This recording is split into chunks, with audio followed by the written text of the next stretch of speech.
Hologic presents a video guide to the collection of urine specimens by patients using the Aptima Urine Specimen Collection Kit.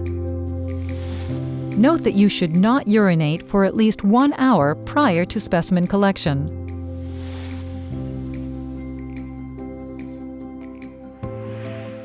Begin by washing your hands with soap and water. Now, remove the urine collection cup and place the lid upside down on the counter.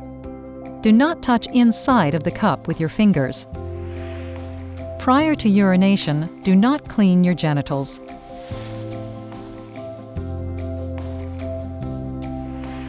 Next, begin to urinate into the collection cup. Stop when the cup is 20 to 30 milliliters full. Do not overfill the cup. Then, finish urinating into the toilet. Now, tightly screw the lid back onto the cup, avoiding touching the inside of the cup. Finally, place the cup in a designated area or give to a member of the medical staff. The collection of urine specimens by patients with the Aptima Urine Specimen Collection Kit.